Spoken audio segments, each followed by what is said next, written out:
The Retroid Pocket 4 is the best handheld from Retroid to date. It's been my go-to daily PS2 and Gamecube emulator for the past few months. But I also play a lot of different consoles throughout the week that satisfy my different gaming needs. Which brings me to the question, when it comes down to it, can the Retroid Pocket 4 Pro support all my gaming needs and play the games I want to play over the course of a week? I've been using the Retroid Pocket 4 Pro exclusively as my #1 console for the past week, and this is what happened. In our previous week-long test, we looked at the RG556 and found out that there were a few PS2 games I wanted to play on the 556 that it struggled with. I'm still in the same gaming mood that I was with the 556, so I want to try and play a lot of the same games. Toka Race Driver is still that elusive game I want to play on a retro handheld emulator. I still haven't found a mid-range retro handheld that can play it. However, in my previous experience with the Retroid Pocket 4 Pro, I've been really impressed with the PS2 emulation capabilities. So surely the RP4 Pro will be able to handle Toka. It turns out, no. The RP4 Pro struggled significantly with Toka Race Driver, barely showing any improvements over the RG556. This was quite a surprise and really disappointing. But the RP4 Pro is a more powerful system than the 556, so surely Toka is just a coincidence. I tried NASCAR 08, but once again, the Retroid Pocket 4 Pro struggled much like the RG556. Up until now, it's felt like there aren't really that many PS2 games the RP4 Pro can't handle. However, I'm starting to realise there may be more issues than I thought. Third time lucky, so I decided to try NASCAR 04, and this was much better. Finally, I was getting the Retroid Pocket 4 Pro PS2 emulation I was expecting. With the early issues I faced with some PS2 games on the RP4 Pro, I'm starting to really consider the Odin 2 now. Whereas I initially thought the RP4 Pro was a PS2 emulation powerhouse, I'm not so sure anymore. I'm not even sure if it is that much more powerful than the RG556. The full PS2 emulation experience I've wanted for so long for mid-range consoles might still be a few months away. Having said that, not all the issues could be to do with the hardware. The emulation software itself also plays a huge role in performance, and AetherSX2, as good as it was never perfect, and now is no longer supported. NetherSX2 is the new version which I haven't tried yet. So the next day I figured I'd give that a go to see if there were any improvements. Installing NetherSX2 was a simple process of getting a copy of the AetherSX2 APK, downloading the Nether patch, patching the APK to upgrade it to Nether, and then installing the new APK. The process was quick and easy and I was ready to test.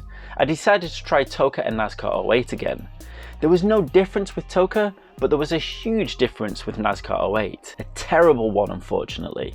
Which just goes to show that it is not all down to the hardware. There is still much room left for the software side of PS2 emulation. The following day we were travelling down to Speedfest. A 6-hour drive with 3 kids meant there wasn't much time for gaming, but the few moments I did get, I enjoyed playing some Dirt to Daytona using the Dolphin Gamecube emulator. The nice thing about the Retroid Pocket 4 Pro design is just how pocketable it is, which is unique for such a powerful console. The simple curved edge design means it's really easy to slide in your pocket and take around. It's also really easy to find a case for it as well. I just reused one of my old ones from the RG505. The recessed analog sticks don't get in the way at all, and amazingly still provide a huge range of motion. The analog triggers, although protrude a bit, don't get in the way and again provide a great range of movement. The Retroid Pocket 4 Pro truly is a well-designed handheld that maximizes on the concepts of portability and playability and manages to feel really durable thanks to the great plastic used. The one downside to the Retroid Pocket 4 Pro is that the portability comes at the cost of ergonomics. No sticky out bits means there is not as much to grip, and it can get a bit tiring on the hand. I did solve this issue however by getting the RP4 grip, and it is a complete game changer.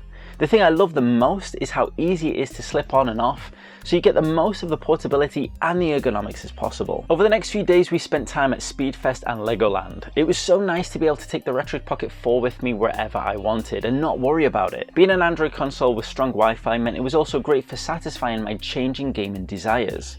When at Speedfest I wanted to play loads of racing games, but when at Legoland I wanted to play some Lego games. Being able to just download any of those games direct to the device is really awesome. One of the most fun experiences I had was going back to Test Drive Unlimited on the PS2. This was originally a game I played on the Xbox 360. I loved the freedom of cruising around Hawaii in my Ferrari. It's kind of like the precursor to games like The Crew and Forza Horizon. I was really pleased to see that the PS2 version still stands up really well, and the Retroid Pocket 4 Pro does a great job at emulating it with no noticeable issues. true driving bliss. Towards the end of the week, I decided to use the RP4 Pro to play my kids' favourite games with them. Unlike the RG556, the Retroid Pocket 4 Pro was able to install and play Fortnite with no issues, and just like I hoped, it played brilliantly. I must admit though, playing a modern game like Fortnite on a smaller screen did mean I got whooped by my kids, but I still had fun. Roblox also worked brilliantly as expected. Minecraft, however, was a different story. The game loaded and ran fine. It looked like there wasn't going to be any issues, however there is this weird quirk that whenever laying or deleting bricks, the button input was read twice. Meaning I'd always place 2 bricks when wanting to place 1, or even worse, smash 2 bricks when wanting to smash 1. This was really frustrating, and in creative mode made Minecraft pretty much unplayable. I looked online for all possible fixes, but it seems to be a hardware issue I just can't get around. Once again, the PS2 emulation during my week challenge showed some issues which made for some frustrating experiences. It's good to realise that there is still yet some improvement when it comes to PS2 emulation, and although a big part of that comes down to software, if we look at the capabilities of consoles like the Odin 2 and Steam Deck, we can see that hardware also plays a huge role. Up until now, I'd always felt like the Retroid Pocket 4 Pro was significantly more powerful than the RG556. And although technically that might be true, in real life the gameplay experience on both seems a lot more negligible than on first impressions. However, I do feel like in these past 2 tests with the RG556 and the Retroid Pocket 4 Pro, I inadvertently picked the outliers of PS2 emulation, the few PS2 games that significantly struggle. Because for the PS2 games that do struggle on the Retroid Pocket 4 Pro, there are definitely way more PS2 games that do work brilliantly. If you want to see what those games are, or to see how the RG556 fared in a similar test, check out these videos right here.